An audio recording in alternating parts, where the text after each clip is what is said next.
Authentic news 19 में आपका स्वागत है। आइए देखते हैं आज की news. Social democratic party of India Dharwad ಜಿಲ್ಲಾ ಸಮಿತಿ ವತಿಯಿಂದ ಏನು ಇಂದು ಹುಬ್ಬಳ್ಳಿಯಲ್ಲಿ ಪ್ರತಿಭಟನೆಯನ್ನು ಹಮ್ಮಿಕೊಂಡಿದ್ದೇವೆ. ಉದ್ದೇಶ ಸ್ಪಷ್ಟವಾಗಿದೆ. ಏನು ಮೊನ್ನೆ ನಡೆದಂಥ ಕ್ಯಾಬಿನೆಟ್ ಮೀಟಿಂಗ್ನಲ್ಲಿ ಏನು ಈ ಅಹಿಂದ ವರ್ಗಗಳ ಸರ್ಕಾರ ಅಂಥೇಳಿ ಏನು ಈ ಕಾಂಗ್ರೆಸ್ ಸರ್ಕಾರ ಹೇಳಿ ರಾಜ್ಯದಲ್ಲಿ ಆಡಳಿತ ಏನು ಮಾಡ್ತಾ ಇದೆ. ಈ ಸರ್ಕಾರ ಏನು ಆದೇಶವನ್ನು ತಂದಿದೆ, ಪ್ರಕರಣಗಳನ್ನು ಏನು ಹಿಂಪಡೆಯುವ ಆದೇಶ, ಇದರಲ್ಲಿ ಅನೇಕ ಪ್ರಕರಣಗಳನ್ನು ಇವರು ಹಿಂಪಡೆದಿದ್ದಾರೆ. ಅದರಲ್ಲಿ ಏನು ಸಾಮಾಜಿಕ ಹೋರಾಟಗಾರರ ಪ್ರಕರಣಗಳಿರ್ಬೋದು ಮತ್ತು ರೈತ ಪರ ಹೋರಾಟರಾಗಿರುವ ಪ್ರಕರಣಗಳಿರುವ ಇಂಥ ಅನೇಕ ಪ್ರಕರಣಗಳನ್ನು ಇವರು ಏನು ಹಿಂಪಡೆದಿದ್ದಾರೆ. ಅದರ ಬಗ್ಗೆ ನಮಗೇನು ಇಲ್ಲ, ನಮಗೆ ಹೆಮ್ಮೆ ಇದೆ. ಇಂಥ ಪ್ರಕರಣಗಳನ್ನು ಹಿಂಪಡೆಯಬೇಕು. ಆದರೆ ಅದರ ಜೊತೆ ಇದರ ಹಿಂಬಾಲಿಕವಾಗಿ ಏನು RSS, BJP, ಆಮೇಲೆ VHP, ಶ್ರೀರಾಮ ಸೇನೆಯ ಗುಂಡಾಗಳ ಮೇಲಿರುವಂಥ ಕೂಡ ಪ್ರಕರಣಗಳನ್ನು ಕೂಡ ಇವರು ಹಿಂಪಡೆದಿದ್ದಾರೆ. ಇದರ ವಿರುದ್ಧವಾಗಿ ನಾವು ಏನು ಈ ಪ್ರತಿಭಟನೆಯನ್ನು ಮಾಡ್ತಾ ಇರೋದು.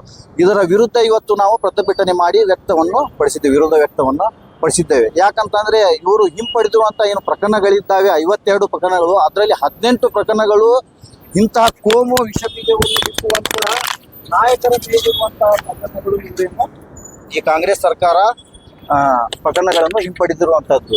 ಅದರಲ್ಲಿ ಪುನೀತ್ ಕೆರೆಹಳ್ಳಿ ಅಂತ ಒಂದು ಗುಂಡಾ ಕಾಯ್ದೆಯಲ್ಲಿರುವಂತಹ ಪುನೀತ್ ಕೆರೆಹಳ್ಳಿ ಅಂತಹವನ ಮೇಲೆ ಇರುವಂಥ ಪ್ರಕರಣಗಳನ್ನು ಕೂಡ ಈ ಕಾಂಗ್ರೆಸ್ ಸರ್ಕಾರ ಹಿಂಪಡೆದಿದೆ.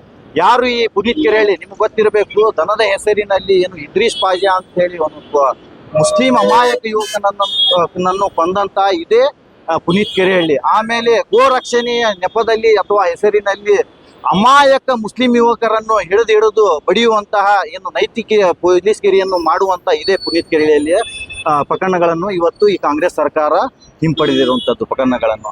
ಆನಂತರ ಬಸನಗೌಡ ಪಾಟೀಲ್ ಯತ್ನಾಳ್, BJPಯ ಶಾಸಕ, ಈಗ BJPಯಿಂದ ಅವನನ್ನು ಒದ್ದು ಹೊರಗಡೆ ಹಾಕಿದ್ದಾರೆ, ತಮಗೆಲ್ಲರಿಗೂ ಗೊತ್ತು. ಅವನ ಮೇಲಿರುವಂಥ ಪ್ರಕರಣಗಳನ್ನು ಕೂಡ ಇವರು ಹಿಂಪಡೆದಿದ್ದಾರೆ. ಆಮೇಲೆ ಏನು ಸೂಲಿಬೇಲೆ, ಚಕ್ರವರ್ತಿ ಸೂಲಿಬೇಲೆ ಮೇಲಿನ ಪ್ರಕರಣಗಳು, ಮುಂಜಾನೆ ಎದ್ದರೆ ಸುಳ್ಳನ್ನೇ ಬೊಗಳುವ ಸೂಲಿಬೇಲೆ. ನಿಮ್ಗೆ ಗೊತ್ತಿರಬೇಕು, 2014ರ ಇದು ಲೋಕಸಭೆ ಇಲೆಕ್ಷನ್ನಲ್ಲಿ ಮೋದಿ ಅವರು ಚಿನ್ನದ ರಸ್ತೆಯನ್ನು ಮಾಡಿಕೊಡ್ತಾರೆ ಅಂತ ಹೇಳಿ ಇಂತಹ ದೊಡ್ಡ ದೊಡ್ಡ ಸುಳ್ಳುಗಳನ್ನು ಬೊಗಳಿದ್ದಂಥ ಈ ಸೂಲಿಬೇಲೆ ಅಂತಹ ನಾಲಾಯಕನ ಮೇಲಿರುವಂಥ ಪ್ರಕರಣಗಳನ್ನು ಕೂಡ ಇವತ್ತು ಏನು ಇಲ್ಲಿಯ ಕಾಂಗ್ರೆಸ್ ಸರ್ಕಾರ ಹಿಂಪಡೆದಿದೆ ಪ್ರಕರಣಗಳನ್ನು. ಇದು ನಾಚಿಗೇಡಿಯತನ.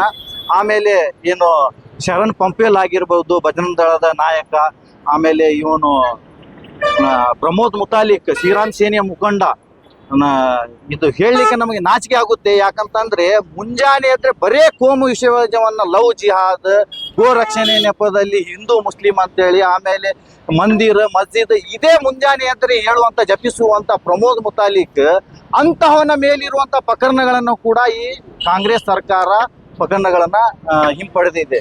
ಈ ಕಾಂಗ್ರೆಸ್ ಸರ್ಕಾರಕ್ಕೆ ನಾವು ಒಂದು ಎಚ್ಚರಿಕೆಯನ್ನ ಹೇಳಲಿಕ್ಕೆ ಬಯಸ್ತಾ ಇದ್ದೇವೆ. ಈ ಸಮಯದಲ್ಲಿ ನಿಮಗೆ 90% ಅಷ್ಟು ಮತದಾನವನ್ನು ನೀಡಿರುವಂತದ್ದು ಕಳೆದ ಬಾರಿ 23ರ ಇಲೆಕ್ಷನ್ನಲ್ಲಿ ಮುಸ್ಲಿಂ ಸಮುದಾಯ.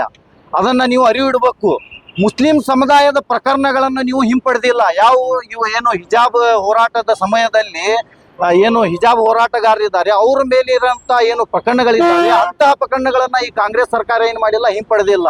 ಆದರೆ ಇಂಥ ಕೋಮು ವಿಷಬೀಜವನ್ನು ಬಿತ್ತುವಂತ ನಾಯಕರ ಮೇಲಿರುವಂತ ಪ್ರಕರಣಗಳನ್ನ ಇವೇನು ಹಿಂಪಡೆದಿದೆ, ಇದು ನಾಚಿಕೆಗೇಡಿತನ. ಆಮೇಲೆ ಏನು ಅಮಾಯಕ ಮುಸಲ್ಮಾನರ ಮೇಲಿರುವಂತ ಪ್ರಕರಣಗಳಿದ್ದಾವೆ, ಅವು ಇನ್ನೂ ಹಾಗೆ ಇದ್ದಾವೆ. ಅವನನ್ನು ಕೂಡ ಏನು ಕಾಂಗ್ರೆಸ್ ಸರ್ಕಾರ ಪ್ರಕರಣಗಳನ್ನ ಹಿಂಪಡಿಬೇಕು. ಆಮೇಲೆ ಹುಬ್ಬಳ್ಳಿ ಗಲಭೆಯಲ್ಲಿ ಆಗಿರುವಂತ ಪ್ರಕರಣ ಏನಿದೆ ಅದರನ್ನು ಕೂಡ ಇವರು ಆ ಪ್ರಕರಣ ಕೂಡ ವಜಾಗೊಳಿಸಬೇಕು ಪೂರ್ತಿ. ಆಮೇಲೆ ಇಂಥ ಹಲವಾರು ಪ್ರಕರಣಗಳಿದ್ದಾವೆ. ಈ ಎಲ್ಲ ಪ್ರಕರಣಗಳನ್ನು ಏನು ಸಾಮಾಜಿಕವಾಗಿ ನ್ಯಾಯಯುತವಾಗಿರುವಂತಹ ಪ್ರಕರಣಗಳು, ಏನು ಅಮಾಯಕರ ಮೇಲೆ ಏನು ದೌರ್ಜನ್ಯವಾಗಿರುವಂತಹ ಪ್ರಕರಣಗಳಿದ್ದಾವೆ, ಅವೆಲ್ಲ ಪ್ರಕರಣಗಳನ್ನು ಈ ಕಾಂಗ್ರೆಸ್ ಸರ್ಕಾರ ಹಿಂಪಡೆಯಬೇಕಂತೇಳಿ ಇವತ್ತಿನ ಸಮಯದಲ್ಲಿ ನಾವು ಒತ್ತಾಯವನ್ನ ಮಾಡ್ತಾ ಇದ್ದೇವೆ. ಆಮೇಲೆ ಏನು ಈ ಗೋ ರಕ್ಷಣೆಯ ನೆಪದಲ್ಲಿ ಏನು ಕರ್ನಾಟಕದಾಗಲಿ, ಆಮೇಲೆ ಏನು ದೇಶಾದ್ಯಂತ ಇವರೇನು ದಾಳಿಗಳನ್ನ ಮಾಡ್ತಿದ್ದಾರೆ, ಮುಸಲ್ಮಾನರ ಮೇಲೆ ಆಗಲಿ, ದಲಿತರ ಮೇಲಾಗಲಿ, ಇವರು ದಿನನಿತ್ಯ ಏನು ಗೋ ರಕ್ಷಣೆಯ ನೆಪದಲ್ಲಿ ಇವ್ರದೊಂದು ನೈತಿಕ ಗುಂಡಾಗಿರಿಯನ್ನ ಮಾಡ್ತಿದ್ದಾರೆ. ಇಲ್ಲಿ ಏನು ಕಾನೂನಿದೆ, ಒಂದು ಕಾನೂನು ಸುವ್ಯವಸ್ಥೆ ಇದೆ, ಆಡಳಿತ ಇದೆ. ಈ ಬಜರಂಗ ದಳ ಆಮೇಲೆ RSS ಶ್ರೀರಾಮ ಸೇನೆಯವರಿಗೆ ಏನು ಕಾನೂನನ್ನ ಇಲ್ಲಿ ಬರೆದು ಕೊಟ್ಟಿಲ್ಲ. ಇಲ್ಲಿ ಒಂದು ಕಾನೂನು ಸುವ್ಯವಸ್ಥೆ ಇದೆ, ಒಂದು ಆಡಳಿತವಿದೆ, ಅದನ್ನ ನೋಡ್ಲಿಕ್ಕೆ ಪೊಲೀಸ್ ಇಲಾಖೆ ಇದೆ, ಅದು ಅವ್ರ ಜವಾಬ್ದಾರಿ. ಈ ಜವಾಬ್ದಾರಿಯನ್ನ ಈ RSS ಬಜರಂಗ ದಳದ ಗುಂಡಾಗಳಿಗೆ ಕೊಟ್ಟವ್ರಂತವ್ರು ಯಾರು? ಇವರು ಹೋಗಿ ಮುಸಲ್ಮಾನರು ಏನು ಗೋಗಳನ್ನ ಸಾಗಾಟ ಮಾಡುವ ಸಮಯದಲ್ಲಿ ಹೋಗಿ ಅವ್ರನ್ನ ಹಿಡಿದು ಬಡಿದು ಅವ್ರಂತ ಅಲ್ಲಿ ಇರುವಂತ ಗೋವುಗಳನ್ನು ಕಬ್ಜಾ ಮಾಡಿಕೊಂಡು ಇಟ್ಟಿರುವಂತ ಗೋಗಳು ಎಲ್ಲಿ ಅದಾವ? ಈಗ ಅವು ಸಾವಿರಾರು ಗೋಗಳನ್ನು ಇವರು ಏನ್ ಮಾಡಿದ್ದಾರೆ, ಕಬ್ಜಾ ಮಾಡಿದ್ದಾನೆ ಪುನೀತ್ ಕೆರಿಹಳ್ಳಿ ಮೇಲೆ ಅವ್ರ ತಂಡ. ಅವು ಗೋವುಗಳಿದ್ದ ಇವರು ಕೇಳಕ್ಕೆ ಅವ್ನು ಏನ್ ಮಾಡ್ತಿದ್ದಾರೆ, ಮಾರಾಟವನ್ನು ಮಾಡ್ತಿದ್ದಾರೆ. ಇಲ್ಲಿಯ ಹಿಂದೂ ಸಮಾಜ ಅರ್ಥ ಮಾಡಿಕೊಳ್ಳಬೇಕು, ಇವರಿಗೆ ಗೋ ಮೇಲೆ ಏನು ಪ್ರೀತಿ ಇಲ್ಲ. ಇವರು ಮಾಡ್ತಾ ಇರೋದೇನು ಒಂದು ದರೋಡೆ ಮಾಡ್ತಾ ಇದ್ದಾರೆ. ಇದನ್ನ ಇಲ್ಲಿಯ ಜನತೆ ಏನು ಮಾಡ್ಕೋಬೇಕು, ಸ್ಪಷ್ಟವಾಗಿ ಇಲ್ಲಿಯ ಜನತೆ ತಿಳಿದುಕೊಳ್ಳಬೇಕು. ಆಮೇಲೆ ಈಗೇನು ಬಕ್ರೀದ್ ಹಬ್ಬ ಬರ್ತಾ ಇದೆ, ಇಂತಹ ದಾಳಿಗಳು ಹೆಚ್ಚಾಗ್ತಾ ಇದ್ದಾವೆ. ನಾವು ಇಲ್ಲಿಯ ಪೊಲೀಸ್ ಇಲಾಖೆಗೆ ಒಂದು ಮನವಿಯನ್ನ ಮಾಡ್ತಿದ್ದೇವೆ. ಪೊಲೀಸ್ ಇಲಾಖೆ ಅದರ ಮೇಲೆ ಏನು ಕಾನೂನು ಕ್ರಮ ತಗೋಬೇಕು ಅದು ಪೊಲೀಸರ ಜವಾಬ್ದಾರಿ. ಆದ್ರೆ ಇಂತಹ ಗುಂಡಾಗಳು ಏನು ಬಂದು ನೈತಿಕ ಪೊಲೀಸ್ಗಿರಿ ಮಾಡ್ತಾರೆ, ಇವರನ್ನು ಒದ್ದು ಒಳಗಡೆ ಹಾಕಬೇಕಂತ ಹೇಳಿ ಇವತ್ತು ಈ ಮಾಧ್ಯಮದ ಮುಂದೆ ನಾನು ಹೇಳಲಿಕ್ಕೆ ಬಯಸ್ತಾ ಇದ್ದೇನೆ. ನನ್ನ ಹೆಸರು ಸಲೀಂ ಹಳ್ಯಾಳ, SDPI जिलाध्यक्ष। आज social democratic party of India यहाँ पे आने का मकसद जो है, कांग्रेस गवर्नमेंट ने हाल ही में कुछ लोगों के केस वापस लिए हैं, जिसमें एक्टिविस्ट भी हैं और गैर सियासी लोग भी हैं। उसके साथ साथ ये बजरंग दल RSS लोगों को भी इन्होंने रिलीज़ दिया है। ये शर्म की बात है। हमें जो एक्टिविस्ट हैं, जो ऑर्गेनाइजेशन के लीडर हैं, उनको रिहा किए, हमें खुशी है, लेकिन इनको रिहा नहीं करना चाहिए था। कांग्रेस गवर्नमेंट को समझना चाहिए ये सेक्युलर मुल्क है। इन्होंने कम्युनल बातें करते हैं तो उनको भी आज़ाद देते हैं, तो ये शर्म की बात है। क्योंकि ये लोग दिन ब दिन नफरत फैला रहे हैं इस मुल्क में। ऐसे लोगों को अंदर डालना चाहिए, वो छोड़ के इन्होंने बाहर छोड़ रहा है उनको। तो ये मुल्क जो है हमारा गंगा जमुना तहजीब का मुल्क है, इसको बिगाड़ने के लिए ये काम कर रहे हैं। जितने भी बड़े बड़े कंपनीज हैं, अल कबीर, अरबाइन, MKR, ये जितने भी हैं, हिंदूज चला रहे हैं इस कंपनी को। मैं बजरंग दल, RSS और राम सेना से कहना चाहता हूँ, अगर तुम्हारे में दम है तो इनको बंद करके दिखाओ। मैं समझता हूँ कि तुम कोई अच्छे ऑर्गेनाइजेशन के लोग हैं, कोई अच्छा काम कर रहे हैं। अरे वहाँ जाकर देखो कितने गायों को काटा जा रहा है, कितने गायों को मारा जा रहा है। तुम निहत्थे लोगों के ऊपर हमला करते हो। मैं पुलिस डिपार्टमेंट से भी कहना चाहता हूँ कि जाके इनको बंद कीजिए।